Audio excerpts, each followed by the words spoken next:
The advertisement had said almost nothing. That was the first thing Nora Vance noticed about it, when she read it the second time under the gray November light of her sister's kitchen in Winnipeg. Most men who placed notices in the Prairie Settlers Gazette described their acreage, at length their livestock count, their intentions. Hugh Callister had used 9 lines, blunt, serviceable lines, the kind written by a man who considers words a practical tool and not a decorative one. Rancher, widower, 3 daughters ages 6 to 14, property outside Stonewall, Manitoba. Seeking a capable woman, not looking for sentiment, looking for someone willing to work and to stay. Respond only if serious. No physical description, no apology for the terseness. Not even a mention of what the work would actually look like day to day, which told her something about how he thought of it, as self-evident as the kind of thing a serious person would already understand. Nora had read it a third time, then set it beside her cold tea, and looked out the window at the snow beginning again over her sister's street. She was 29 years old. She had been in Winnipeg for 4 months, since the fire in Portage la Prairie that had taken the bakery, and everything she and her late husband had spent 6 years building together. The insurance had covered almost nothing. Her sister's generosity had limits that were becoming visible at the edges, not through unkindness, but through the simple arithmetic of a household stretched past comfortable. Nora understood arithmetic. She had written back the next morning, not because the advertisement moved her, not because she harbored any particular feeling about Stonewall, or about ranching, or about becoming a stepmother to 3 children she had never met. She wrote because the alternative was to keep sitting in her sister's kitchen, watching winter get darker, and she had never been a woman who could sit still in the face of a problem that had a possible solution, even an imperfect one. The train let her out at the Stonewall platform on a Thursday in late November, and the first thing she thought was that she had underestimated the cold. Portage la Prairie had been cold.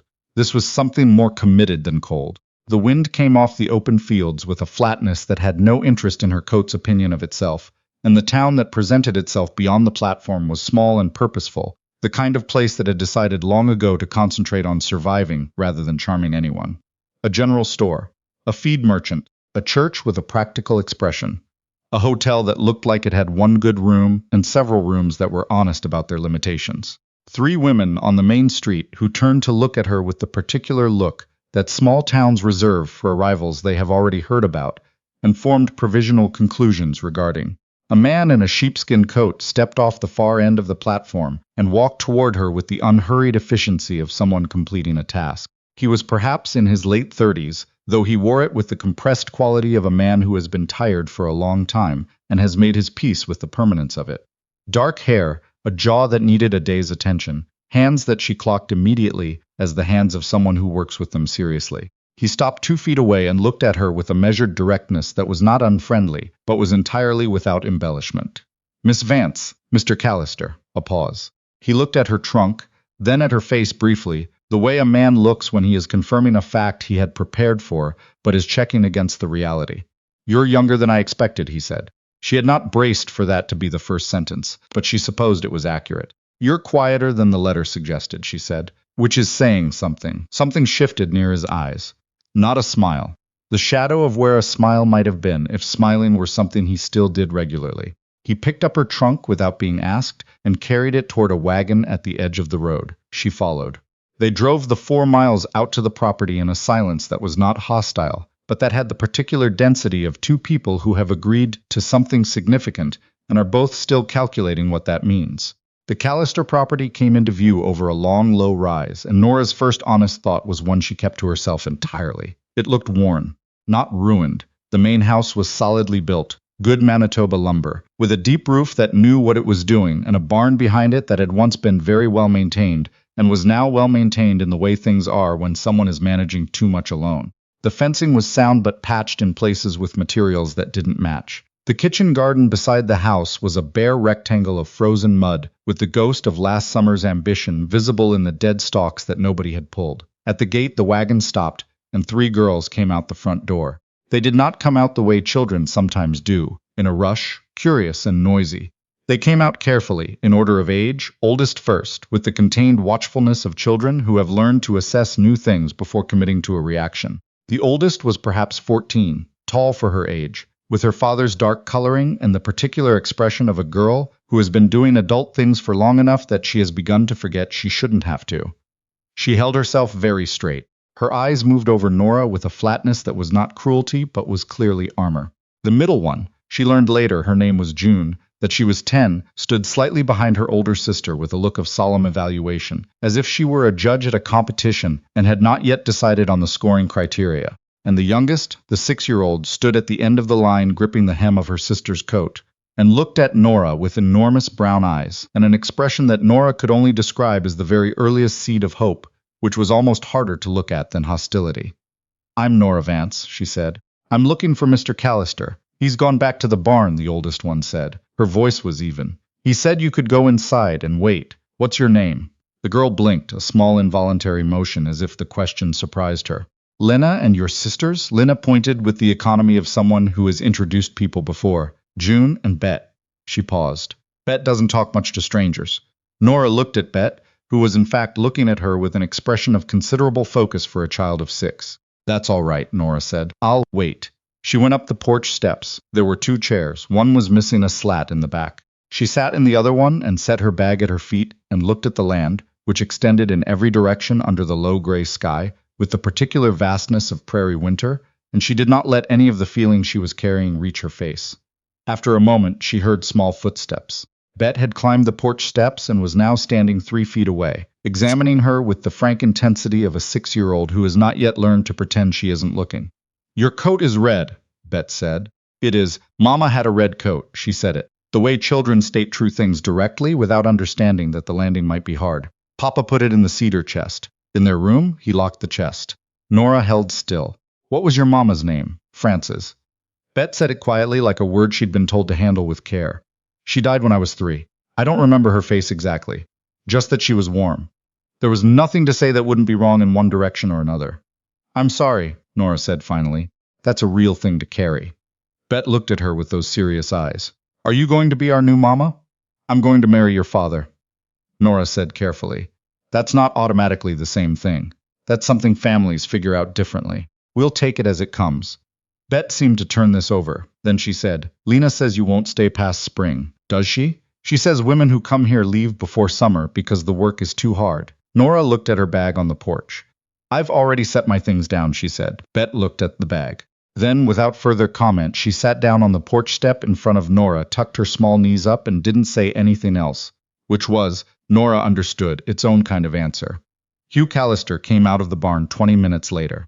She heard him before she saw him, the particular sound of boots on frozen ground, the sound of someone who walks like the day is always already half over and there's still too much left to do.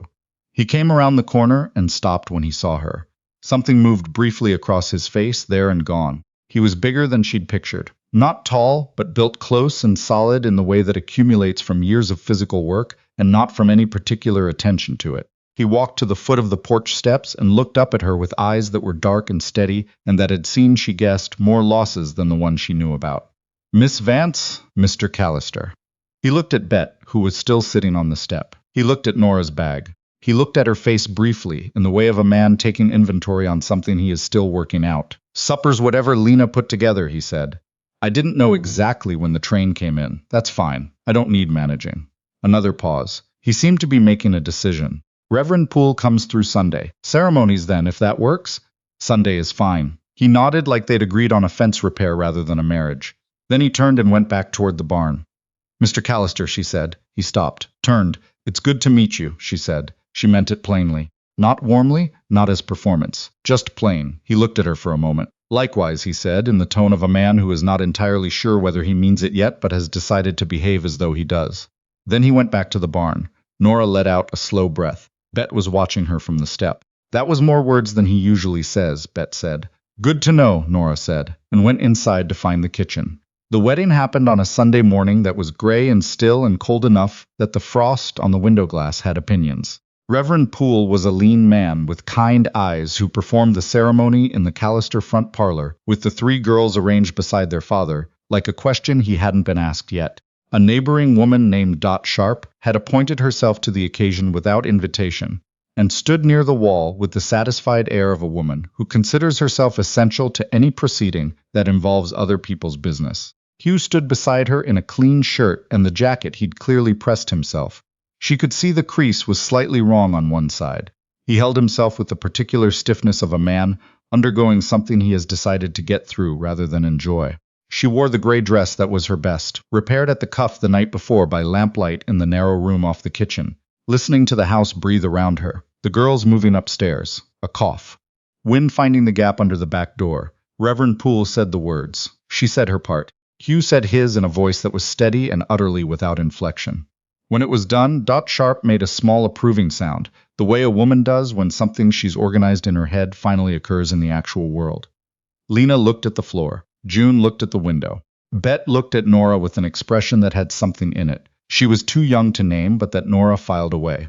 There was no cake. There was tea, and a plate of shortbread that Nora had made at 5 that morning, because she'd been awake anyway, and the kitchen had been available, and it had seemed like a useful way to spend the time. After Reverend Poole left and Dot Sharp had gone with her reserved goodwill, Hugh stood in the kitchen doorway watching Nora wash up the cups. You didn't have to make the shortbread, he said. I was up, she said. She set a cup down. Hugh, he'd told her to use his first name. I know what this is. I know what it isn't. I'm not expecting more from it than what it is.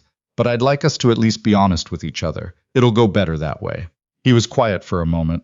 He was leaning in the doorframe with his arms crossed, not hostile, just present in the watchful, contained way he had, like a man who has learned to observe things rather than move toward them. I'm not a dishonest man, he said. I didn't say you were. I'm saying, she stopped. Found the words. I'm not here because I had a dream about prairie ranching. I'm here because I needed to be somewhere, and this somewhere needed someone. I'll do right by your family. That's what I can promise, and I think it's worth something. He held her gaze for a long moment. His expression was the same controlled thing it had been since she arrived. She was beginning to understand it wasn't a mask so much as a habit so practiced it had become structural. It's worth something, he said finally. Then he pushed off the doorframe and went outside, and she heard his boots on the porch steps and then the barn door, and then nothing but wind. She stood in the kitchen alone and felt the weight of the whole thing press in from all directions. Not despair and not joy. Something in the middle, where most real things actually live. She picked up the next cup and finished washing it. By the end of the first week, she understood what she had walked into.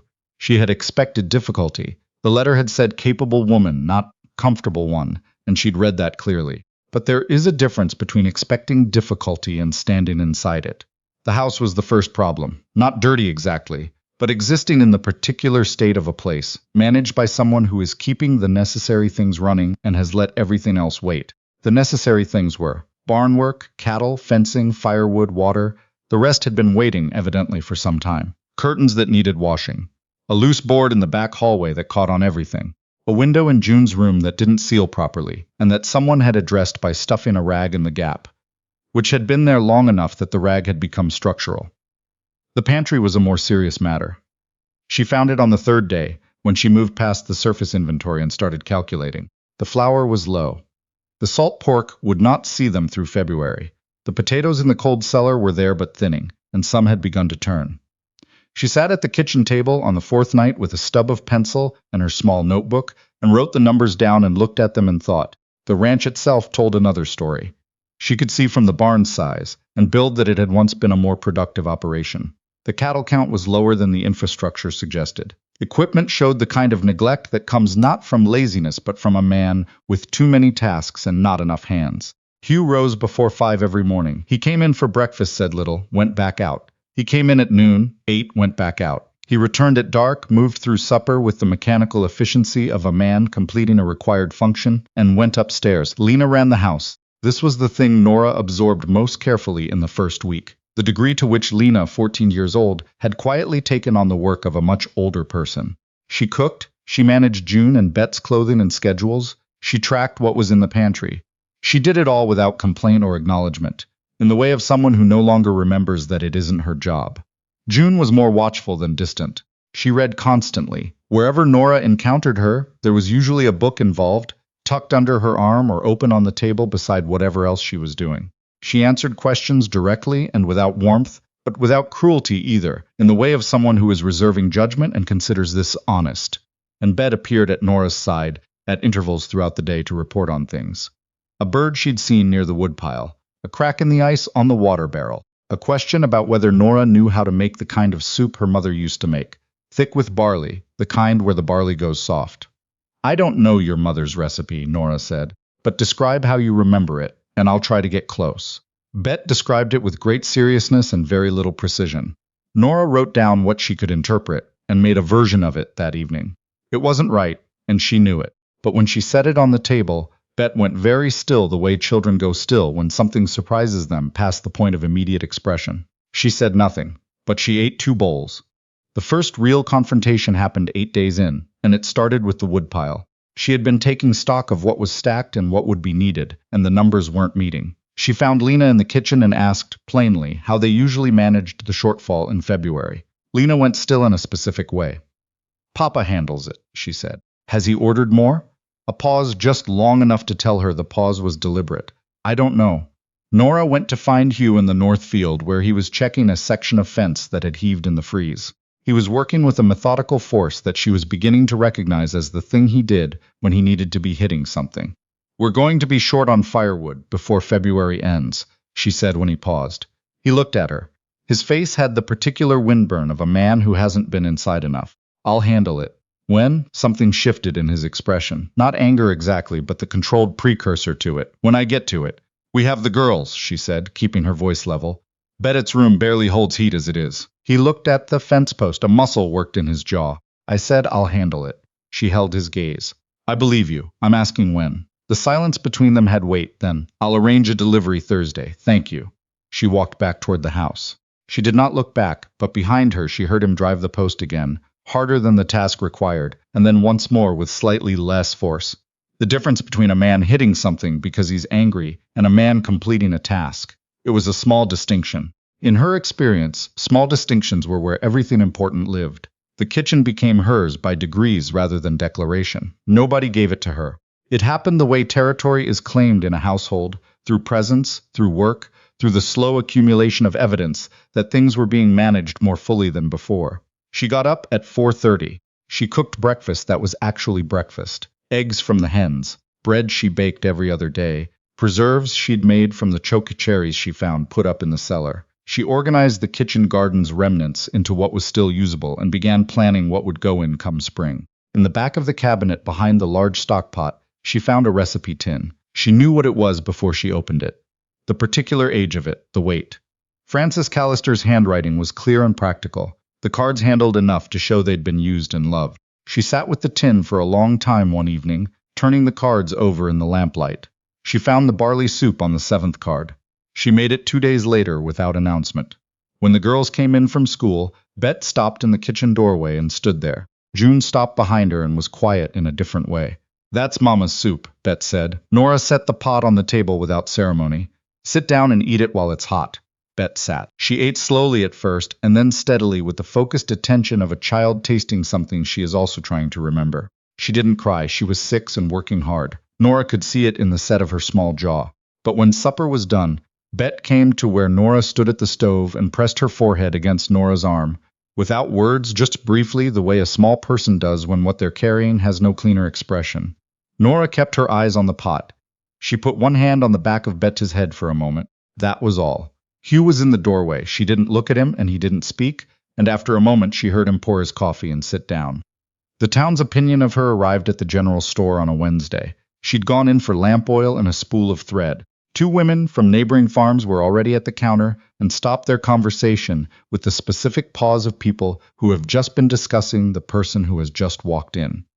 She was introduced to them as Margaret Dross and Kathleen Wick. Margaret was warm and relentlessly cheerful in the practiced way of someone who has decided warmth is a discipline. Kathleen was older, sharper, with the particular quality of a woman who has spent years as the Valley's most reliable source of information and intends to maintain that position. We've been wondering about you, Kathleen said, in a tone that made wondering sound like surveillance. I hope favorably, Nora said pleasantly. The Callister girls, Margaret offered. They're a lot. Lena especially. That girl has had a hard few years. She's managed well, Nora said. She shouldn't have had to manage at all, Kathleen said. Hugh Callister has let that child carry things no 14-year-old should carry. I say that with respect to the man's situation. Families find their way, Nora said. Some paths are harder than others. Kathleen's eyes sharpened. She wasn't used to being redirected. And you think you can change the path? Nora paid for her oil and her thread. At the door she paused.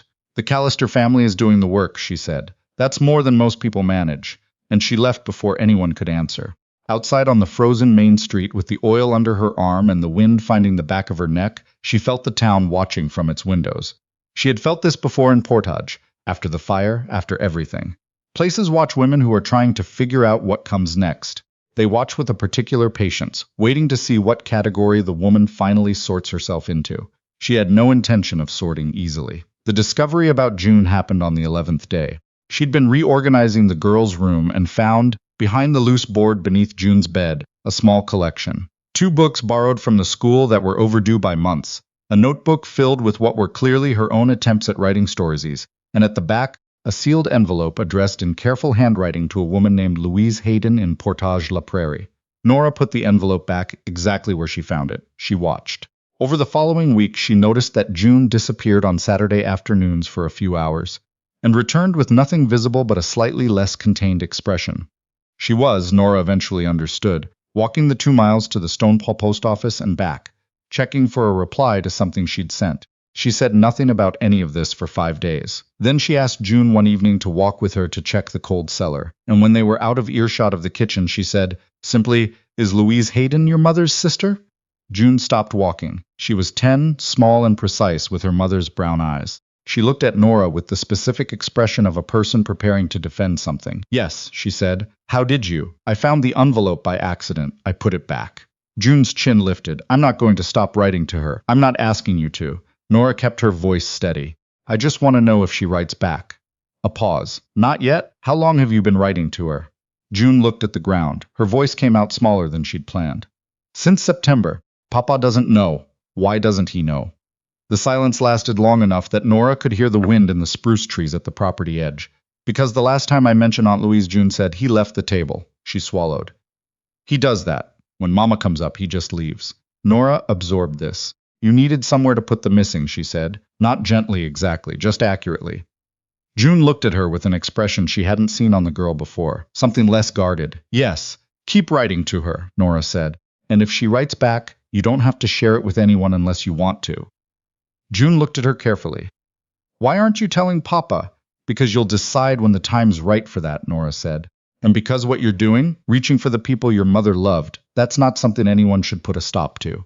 Something in June's face shifted. Not trust, not yet. The early motion toward it. "Okay," she said. They went to check the cold cellar and didn't speak of it again that evening. And when they came back in, June sat at the table and did her schoolwork with slightly less of the carved-away quality she usually carried. Nora noticed this, and did not make anything of it. The real explosion happened on a Friday evening in December, and it started, the way these things do, with something that appeared entirely unrelated to what it was actually about. Lena had made supper. This was normal. What was not normal was the bread which Lena had made from flour that was almost spent, which meant the loaf was dense in a way that would have been manageable except that Hugh, who had been in from the field since 3 o'clock, and therefore had enough time to notice things, commented on it. Not unkindly, but with the particular offhandedness of a man who doesn't realize he has no standing to comment. Lena set her fork down. The table went quiet. "I made it from what was left," Lena said. Her voice was even. Too even. "I know," Hugh said. "I'm just saying." "What are you saying exactly?" The words came out before she'd finished deciding to say them, and they came out with a heat that was not about bread. "Because I've been making everything from what's left for 2 years." Hugh looked at his eldest daughter. "Lena, no." She pushed back from the table. She was 14 and exhausted in a way 14-year-olds should not be exhausted, and something in her had evidently decided that tonight the exhaustion had reached its limit. "I get up at 5. I make breakfast. I get the girls ready for school, and I come home and I cook and I clean and I manage the pantry and I do the mending, and I have never once." Her voice cracked, not from tears, but from the pressure of something long compressed. "I have never once said anything about it because what is there to say? But I cannot." She stopped herself. The sentence she hadn't finished landed anyway. Everyone at the table knew where it was going. Bet had gone still. June was looking at her older sister with enormous eyes. Hugh sat with his hands flat on the table. His expression had gone somewhere interior and unreachable. Nora made a decision in the space of a breath. "Sit down, Lena," she said. Not sharply. Not at all sharply. Lena looked at her. There was challenge in it. The specific challenge of someone who has just said the true thing out loud for the first time and is waiting to see what it costs them. "Not because you're wrong," Nora said. "Sit down because this conversation deserves to happen properly, not with a chair between you and your family." A beat. 2. Lena sat. Nora looked at Hugh. She's not wrong, she said, the same tone, no accusation in it, just the fact. Hugh said nothing. She's been doing a woman's work in this house since she was 12, Nora said, and she's done it well and without complaint, and I think she needs you to say so. The silence that followed had a different quality, denser. Hugh looked at his daughter. Something moved in his face. She had not seen this before, not in any of the weeks she'd been here. A crack in the careful containment, the look of a man who has just seen something clearly that he has been managing not to look at directly. Lena, he said. His voice came out differently. Not softer exactly, but present. You're right. Lena looked at her father. She pressed her mouth together, didn't speak. You've done more than you should have, he said. I know that. I've known it. He stopped, pressed his hands together. I didn't know what to do about it. You could have asked for help, Lena said, very quietly. Yes, he said. I could have. The kitchen held all of it. Bet climbed off her chair and went around the table and pressed herself against her father's side. He put his arm around her automatically, the way he did, and for a moment she could see in his face the man he was underneath all the managed silence. Not a man who didn't feel things, but a man who had sealed himself so tightly against feeling them that he'd stopped remembering there was another way. Nora stood up. I'm going to start on the dishes, she said, and she gave the table its privacy. She found Hugh in the barn an hour later. He was not working. He was sitting on a hay bale in the lamplight with his elbows on his knees, looking at nothing. She sat down 3 feet away from him and said nothing for a while. The horses moved quietly in their stalls, wind against the boards. You knew, he said finally, about how much she was carrying. I saw it the first week, and you said nothing. I waited until I understood it, she said, and until I thought you might be able to hear it. He made a sound that wasn't quite a laugh. And did I? You're sitting in a barn instead of saying something you couldn't take back, she said. That's a kind of hearing.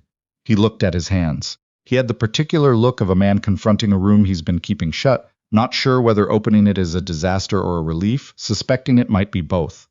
Frances managed everything, he said finally. She ran the house and the girls, and she did it in a way that I don't think I didn't pay proper attention to the how of it. I just knew it worked. He stopped, and then it didn't work anymore, and I knew the ranch, and I knew cattle, and I knew fencing, and the rest of it. He shook his head slowly. The rest of it was Lena. While you held everything together the only way you knew how, Nora said. And then there wasn't enough left for the rest of it. He was quiet. She shouldn't have had to, he said. Not to Nora. To the floor. She should have just been. She was 12. She was, Nora said. She isn't anymore quite. But there's still time. He looked at her. What does that mean? It means she needs to know that her job is to be 14, not to be the woman of this house. Nora kept her voice even. She can still learn that. It's not too late. But it has to come from you. He was quiet for a long time, long enough that one of the horses blew a long breath and shifted its weight in the stall. I don't know how to start, he said. You already started. You said you were wrong. In front of everyone. She stood up. Go back in there and say one more true thing. That's all. What if I don't know what's true anymore? Then say that, she said. Saying you don't know is true. She left him in the barn. She did not look back. But behind her, after a moment, she heard the sound of a man getting to his feet, with the deliberate effort of someone who has decided to do something hard, and then his boots on the barn floor heading for the door. She stood on the porch in the cold and watched through the window.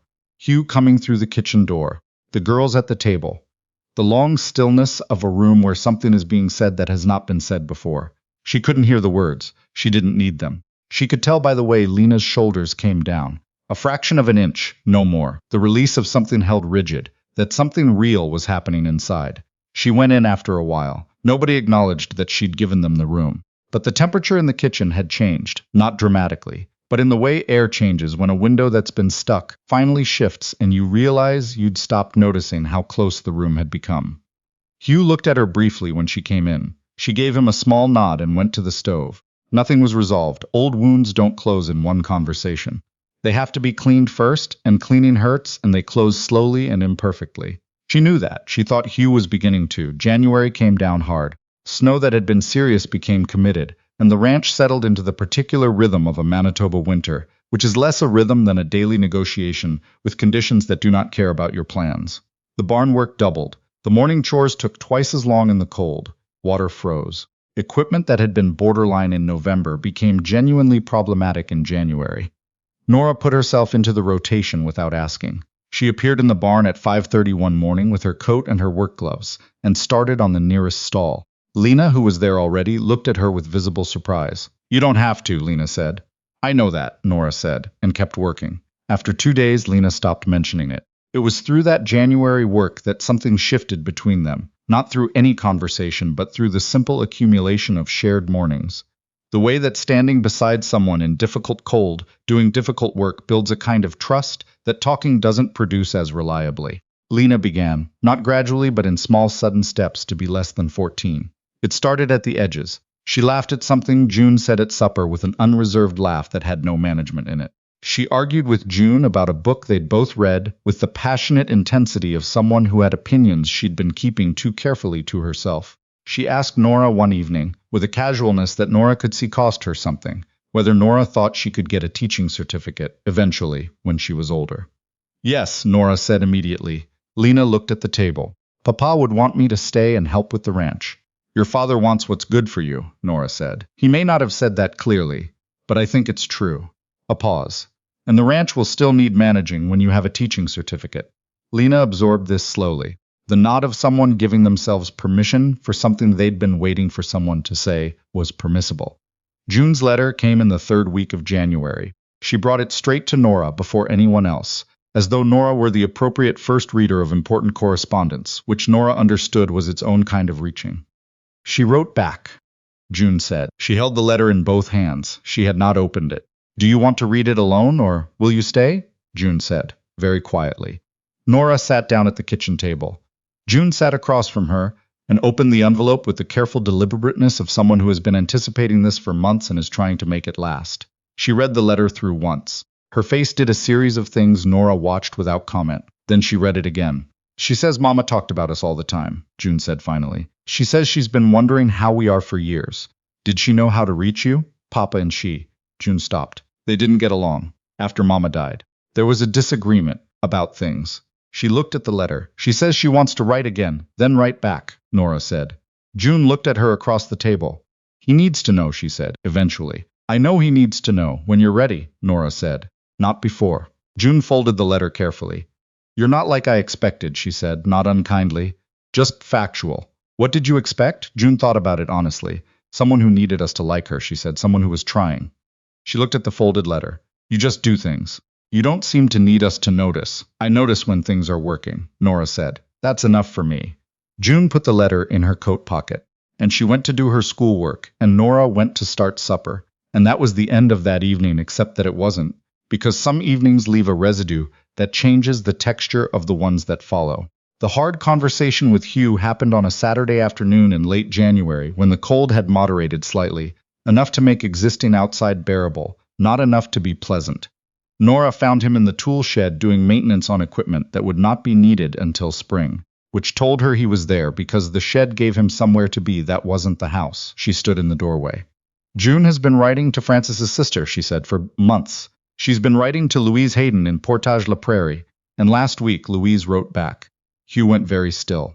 I found out by accident, Nora said. I'm telling you now because June told me she knew you needed to know and because I think she's right. A long silence. He set down the tool he was holding. He didn't look at her. Louise and I, he began. I know it's complicated, Nora said. I don't need the history. She blamed me, he said, flatly, not seeking sympathy. After Francis, she said I should have gotten the doctor sooner. He paused. Maybe she was right. The shed was very quiet. Wind outside. A board settling. Maybe she was right, Nora said. And maybe your daughter needs to know the people who loved her mother. Those two things can both be true. He was quiet for a long time. I've been keeping them from her, he said. It came out not as self-accusation but as simple recognition. Not because I wanted to hurt anyone. Because it was easier then. He stopped. Then feeling it, Nora said. He didn't answer. Which was an answer. June is going to keep writing, Nora said. I think you should let her. And I think at some point when you're ready, it might be worth writing yourself. She paused. Francis is still in this house, Hugh. In Bet's soup question and in June's face and in the recipe tin at the back of the cabinet. You can't keep the cedar chest locked forever. He turned to look at her then. It was the most direct he'd looked at her in all the weeks she'd been there. Not the measuring look, not the functional glance, but something more exposed. How do you know about the chest, he said. Bet told me the first day. He looked at the ceiling for a moment. Then he made a sound that was somewhere between exhaustion and the very early beginnings of something else. I'm going to have a word with Bet about what she tells people. She's 6, Nora said. She talks to people she trusts. The silence that followed was a different kind. He looked at her with an expression she hadn't seen on his face before. Not the control, not the reserve. Something more like actual consideration. She trusts you, he said. She trusts people who stay, Nora said. That's what 6-year-olds know how to measure. He stood in the shed for a moment more. Then he walked past her to the door and paused. I'll think about the letter, he said. That's all I'm asking, she said. He went out toward the barn. She stood in the shed doorway in the January cold and listened to his boots on the frozen ground and thought that sometimes the smallest movement toward something is the largest thing a person is capable of at a particular moment, and that learning to recognize that, and not to ask for more than the moment can hold, was its own kind of work. February broke with a storm that the county would talk about for the rest of the winter, 3 days of wind and blowing snow that sealed the property as effectively as any wall. They were in. Whatever was coming, it was coming to them. What came first was not hardship but proximity, which for this household had its own complications. 4 people in a house in a storm for 3 days generated a kind of enforced closeness that the family had been successfully avoiding for 2 years. There was nowhere to retreat to that wasn't cold. There was nothing to do but be in the same rooms. What happened over those 3 days was not dramatic. It did not announce itself. It accumulated in small decisions and repeated moments. Hugh taught June a card game he said his father had taught him, and June beat him at it on the second afternoon. And the expression on Hugh's face when she did was the closest to unguarded Nora had seen him. Bet organized an elaborate game involving all the kitchen chairs and several blankets and the participation of everyone in the house, including, briefly and visibly reluctantly, Lena, who eventually stopped being reluctant and was just playing a chair game with her little sister the way she would have when she was 9. And on the second evening, when the wind had gone to a steady roar and the fire was doing its best, June brought out the notebook that was supposed to be hidden under her bed and read aloud from it without being asked. And what she'd written was good, genuinely good, and the kitchen was quiet in the specific way of people who have been surprised by something. You wrote that yourself? Lena said. Obviously, June said in a tone of mild offense. It's good, Lena said, simply, without hesitation. It's really good. Hugh said nothing. But Nora watched him look at his middle daughter with an expression she was learning to translate. The look of a man discovering that his children have become particular people, while he was managing the logistics of keeping everyone alive, and feeling the weight of all the particularity he'd missed. On the third evening, after the girls were in bed, Hugh sat at the kitchen table while Nora finished the mending she'd put off for a week. He had his coffee. She had her needle and thread. The storm was still going. After a long time, he said, Frances used to read aloud too, evenings. Nora kept her eyes on her work. June has her voice, he said. I'd noticed, but I'd been not looking at it directly. It's easier not to, she said. Not gently, just accurately. I know. He wrapped his hands around the cup. Louise, he stopped. Started again. Frances's sister. She was there when the girls were born. All 3 of them. He paused. She has things. I think she has things of Frances's that the girls might, things Frances would have wanted them to have. Nora looked up from the mending. I'll write to her, he said. When the storm clears, I'll write. She held his gaze for a moment. Then she went back to her mending and said, I think that's the right thing. He sat with his coffee in the quiet kitchen, and outside the storm moved over the Manitoba plains, and something shifted in the house that night that had nothing to do with the weather. The letter to Louise Hayden went in the mail the following Tuesday. Hugh wrote it himself at the kitchen table on a Sunday evening, and he wrote it in his own hand, and when he was done he put it in the envelope and sealed it and set it on the table without comment. June saw it there in the morning. She looked at it, and then at her father at the stove, and she said nothing, which was its own kind of vocabulary, and after breakfast she took the letter to school and mailed it on her way. March came in sideways and difficult, as Manitoba marches do, 2 steps of melt followed by 3 steps of frost, a prolonged argument between winter and the season trying to replace it. But the light changed. It always changed first, before the temperature, before anything visible in the ground, the quality of the afternoon light, shifting from the flat gray of deep winter towards something with actual direction in it, something that remembered where the sun was supposed to be. The girls were different in March, not transformed. They were still themselves, still carrying the shapes that 2 years of grief and managed survival had pressed into them. But the shapes were loosening at the edges. Lena asked, without casualness this time, with genuine directness, whether Nora would help her write to the school board about the teaching requirements. She wanted to know the actual path, the specific steps, the honest timeline. Nora helped her write the letter and told her it was well written, which it was because Lena was careful and precise about everything she did, and those qualities transfer. June received a second letter from Louise Hayden, and this one contained a photograph of Frances as a young woman. June's age, 13, looking directly at the camera with an expression that explained certain things about June that Nora had wondered about. June showed the photograph to her sisters, and then, after a long moment of decision, she brought it to Hugh. He held it for a long time. He didn't say anything. Then he set it carefully on the kitchen table and went outside, and he was gone for perhaps 20 minutes. And when he came back, he didn't say anything about it.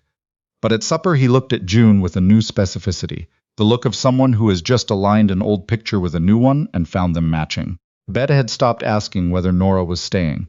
This had happened somewhere around February, quietly, without announcement. The question simply ceased to arise. Nora noticed the absence of it before she was sure what it meant. Then she understood. The question had stopped because the answer had become, in Bette's 6-year-old accounting, self-evident. In March, a neighboring rancher named Douglas Schofield, she recognized the name from the list of people. Sharp had mentioned, the name from her first week, rode up to the gate one afternoon with a question about a section of shared fence line along the eastern property. Hugh went out to speak with him, and Nora, hanging laundry at the side of the house, could hear the conversation but not the words. Only the tone, which shifted over the course of 15 minutes from the careful formality of two men who have been politely ignoring each other's existence into something more plainly human. Hugh came in afterward and stood at the kitchen counter. "Schofield says the road committee is meeting next week," he said. "He wanted to know if we'd send someone. Are you going to?" he considered. "I'd stopped attending things," he said. "After Frances. It felt like..." He stopped. "Like everyone was waiting to see how it would go." "They probably were," Nora said. "People do that. It doesn't mean they want it to go badly." He was quiet for a moment. "Schofield said his wife has been meaning to call," he said. "His wife can call," Nora said. Something happened in Hugh's expression, something brief and more honest than his usual management. "She used to come by," he said, "after Frances died. She came 3 times, and I wasn't good at it. She stopped coming." "People stop when they feel like they're not reaching anyone," Nora said. "That doesn't mean they've given up." He stood at the counter in the March afternoon light, and she could see him working through something, some wall that had made sense when he built it, and that he was now measuring against what it was costing him. "I'll go to the road meeting," he said. "Take Lena," Nora said. He looked at her. "Why? Because she's going to run things someday," Nora said. "She should know the neighbors." A pause. Then, with the small specific quality that she had come to recognize as his version of acknowledgement, "All right." He went to the road meeting on a Thursday evening and came back 2 hours later with the particular look of a man who has been reminded that the world contains other people and that this is actually manageable. He reported the outcomes of the meeting with the economy of a man for whom many words are still an unfamiliar practice. But he reported them, and Lena, who had gone with him, added the parts he'd left out with a fluency that made it clear she'd been paying close attention to everything. The road committee discussion had led to a broader conversation about the Eastern Valley and about resources that were being managed separately by farms that would do better sharing certain equipment and certain labor in particular seasons. It was not complicated. It required that people be in the same room, willing to acknowledge that they needed each other. Spring came properly in April. The ground softened. The light came back in full, and the land, which had been frozen and gray and committed to its own survival, began to move towards something else. Nora planted the kitchen garden on the last weekend of April. The full version, not rescued remnants, but a planned plot, properly laid out, with beds that would actually feed the house through summer and into the fall. She was kneeling in the cold dirt in the early morning when she heard boots behind her. Hugh crouched down beside her. He didn't say anything for a moment. He looked at the plot layout, the string she'd used to mark the rows, the small piles of seed packets organized by what would go where. "Frances always did it differently," he said. "Not as criticism, as fact." "Tell me how she did it," Nora said. He was quiet for a moment, in the way he went quiet when something was costing him. Then he described it. The layout Frances had preferred, the way she'd planted the beans along the south edge, the herbs she'd kept closest to the kitchen door. He described it with the specific precision of someone who had been paying more attention than he'd known at the time. Nora listened. Then she shifted 2 of her planned rows and moved the herb bed closer to the door. He watched her do this. "You don't have to," he said. "I want the garden to work well," she said simply. She clearly knew what she was doing. He was quiet again. Then he picked up a packet of seeds from the pile and turned it in his hands. "I haven't been easy to be married to," he said, not apologizing exactly. State a fact he had decided to state. "No," she agreed. "You haven't." He looked at her. Something in his face that she had been seeing more of recently, not the managed blankness, but the actual face of him, still difficult to read, still not open in any simple way, but present. You stayed anyway, he said. That was the arrangement, she said. And then, because it was true and he deserved the truth, and because I wanted to. He held her gaze. The morning was cold and clear, and the prairie stretched in every direction, and the girls were not yet up, and the house was quiet at their backs. I'm glad you answered the advertisement, he said. He said it with the deliberate quality he brought to everything he meant. I said too little in it. 9 lines, she said. 9 lines, he agreed. It was a poor way to ask for something important. It was honest, she said. Honest is not nothing. He looked at the garden plot. He looked at the seed packet in his hand. Then he set it down in the right row for it, with the matter-of-fact precision of a man who, once he has decided a thing, does it properly. They planted the garden that morning, the two of them, in a silence that had stopped being empty and become instead the kind that belongs to people who have said enough hard things that the space between words has become somewhere they can both rest. Supper in April was the same table it had been in November, the same kitchen, the same window facing the same land, but it held different things now. Hugh had made supper. This was unusual enough that it produced in his daughters a collective attentiveness that was equal parts amusement and wariness, because the last time Hugh Callister had cooked without supervision, the results had been educational. What he had made was in fact respectable. A roast that had been in since noon, potatoes, the last of the winter preserves opened specifically for the occasion, which told Nora it was an occasion. He looked around the table when they were all seated. Lena with her new straightness that had begun to look less like armor and more like self-possession. June with the photograph of Francis tucked into the cover of the book she'd brought to the table and been told to put away. Bet with her mug held in both hands and her eyes on her father with the complete attention of someone watching a thing she has been hoping for. I want to say something, Hugh said. I'll say it badly, probably. Nobody spoke. This family had a hard 2 years, he said. He looked at the table, then made himself look at Lena. I handled what I knew how to handle. I did not handle the rest of it well, and the rest of it mattered. He paused. Lena, you did the work of someone 20 years older than you, and you did it without ever being asked to, which means you didn't do it for me. You did it for your sisters, that's. His voice changed slightly, just slightly. That's not a debt I can pay. But I want you to know I see it. Lena's jaw was tight. She nodded once. June, he said, and his voice shifted. You found a way to hold on to your mother when I was making it hard to. That took more courage than most people have. He paused. I'm going to write to Louise again. I should have done it years ago. June looked at her father. Something in her face moved, complex and honest and not entirely finished. Okay, she said, quietly. He looked at Bet last. Bet, who was watching him with enormous eyes, and the complete attentiveness of a 6-year-old who knows something important is happening. You've been very patient with all of us, he said. Bet considered this. I'm not always patient, she said honestly. I cried twice last week. About what? He said. I don't remember, Bet said. But it was important. Lena made a sound. June made a sound. And the kitchen broke into the slightly chaotic laughter of a family that is laughing partly because the alternative is crying, and has collectively decided that laughing is preferable, and that the two were probably not as different as they'd thought. Hugh picked up the serving spoon. He looked at Nora across the table. He had, over these months, become someone she was beginning to know. Not fully, not easily, not without the slow work of two people who are difficult in their own particular ways, learning the specific geography of each other. But knowing, actually, in the way that depth produces. I have something to say to you as well, he said, and the kitchen settled. You arrived in November, he said, with one trunk and a practical expression, and I gave you very little. A hard house, a harder situation, and none of the ease that someone in your position deserved. He paused. I told myself that was what you'd agreed to, which was true and also not the whole truth. She waited. The whole truth, he said, is that I had no space for anything more than what I was already carrying. And you found room in this house anyway. Not because anyone asked you to. You just, he stopped, found the words. You found where the gaps were, and you filled them. That's not what I hired you for. That's something else. She looked at him across the table, with the lamp between them and the girls listening and the April evening coming in through the window. I've been thinking, he said, that this arrangement, the word he'd used in the letter, the careful word, that this arrangement could stand to become something more than what it started as.